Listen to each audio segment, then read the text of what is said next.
Hello there, my name is Osman, and people know me as the blind Muslim yogi. Today, I want to share a story with you, a story that began when I saw a video that just completely turned my understanding of faith and law on its head.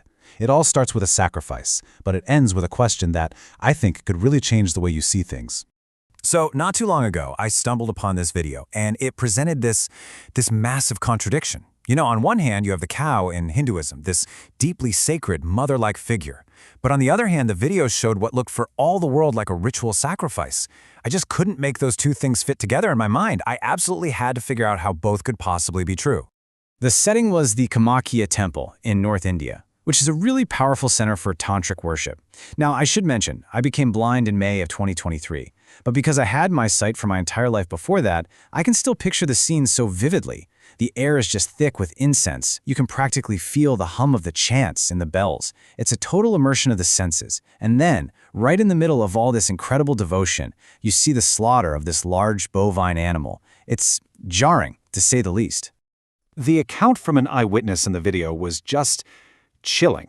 She talked about how the animal became unbelievably calm, almost like it was accepting its fate. She even said she saw lights coming from it right at the moment of death. Now, as a spiritual practitioner, that's fascinating, but my practical mind immediately jumped somewhere else entirely. How on earth is this legal? And so, naturally, my investigation began. You see, with my background being a Muslim, a master-level bioenergy healer, and a yogi for nearly 50 years, I knew I couldn't just look at this from one angle. I had to understand how this was possible, not just spiritually, but legally. So here's the real problem, the heart of the conflict for me. Slaughtering cows is banned in most of India. It's a huge deal, culturally and politically. So what I was seeing just didn't add up. My first move, like so many of us these days, was to see what an AI had to say about it. And, well, here it is, the loophole. The AI pointed out that the animal wasn't actually a cow, a Bos taurus. No, it was a water buffalo, a Bubalus bubalus. And as you can see here, that distinction changes everything. In the eyes of the law and in the religious texts, a cow is sacred, it's protected. A water buffalo, on the other hand, is considered a permissible animal for sacrifice in some traditions. Legally and theologically, they are just worlds apart. But honestly, that just felt like a technicality to me. I mean, think about it.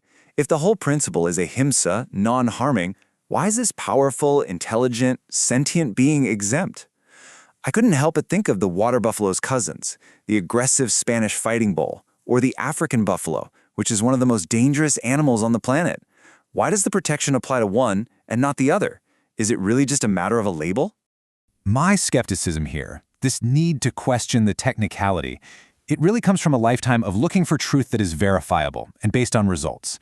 So to understand why I couldn't just let this go, you kind of have to understand my whole approach to life, spirituality, and science. So yeah, this is me in a nutshell. I've been a dedicated yogi for 50 years. I'm also a master-level bioenergy healer, and I often work with people in critical or terminal situations. My entire practice, my entire life is built on one core idea. Everything is energy. And that principle shapes every single part of my life, especially my diet. For purely yogic reasons, not religious ones, my diet is incredibly strict. I stay away from foods like onions and garlic because in yoga, they're considered rajasic and tamasic. What that basically means is they create energetic static in your system, which can get in the way of the mental clarity I need for my healing work. It's like I'm tuning my body like a precision instrument, and this is just part of that calibration. But, and this is a big but, I am a pragmatist, not a purist. A few years back, someone gave me a pizza. Now, in my younger days, eating that would have totally thrown off my energetic state. But my #1 principle is not to waste food. So, I ate the pizza. It's the perfect example of how rules are supposed to serve principles, not the other way around. And this mindset, this idea of prioritizing core principles over rigid rules, is something I've had to apply to other areas of my life. In fact, it's what led me to question a very, very common piece of yogic advice that I followed for decades and now believe is actually pretty dangerous. You've probably heard this in spiritual circles, right? This idea that sleeping less is some kind of badge of honor, a sign that you're more advanced. Well, I completely bought into it. From the time I was just 10 years old, I forced myself to live by this rule. For years and years, I truly believed that sleeping only 4 hours a night was the key. It was the ultimate spiritual hack. And I can tell you now, looking back, it was a huge, damaging mistake. So here's the bottom line. My conclusion, after decades of practice and study and personal experience, is simple. Trust biology over dogma. This idea of only needing a few hours of sleep is fundamentally harmful, and modern science shows us exactly why. Okay, let's talk about something called telomeres. Just think of them as those little plastic tips on your shoelaces that stop them from fraying. Well, telomeres do the same thing for your DNA. And here's the kicker. Chronic sleep deprivation, like getting only 4 hours a night, causes these telomeres to get shorter faster. This isn't spiritual theory, this is biological fact. You are literally accelerating the aging process and dramatically increasing your risk for all kinds of diseases. It's the perfect example of why we have to test spiritual claims against what we know about biology. So what on earth does a sacrificed buffalo in India have to do with getting enough sleep? Well, everything. Both stories point to the exact same takeaway, the need for a path that is practical, that is effective, and that is truthful, a path that isn't afraid to question what we're told. This is the method I've basically developed over my entire life. If you want a fancy name for it, you could call it spiritual empiricism. It's pretty simple. You respect tradition, but you are never afraid to test it against reality. My whole life's mission has been to take these ancient, complex sciences of yoga and meditation and simplify them into result-based methods that anyone can use to benefit their life.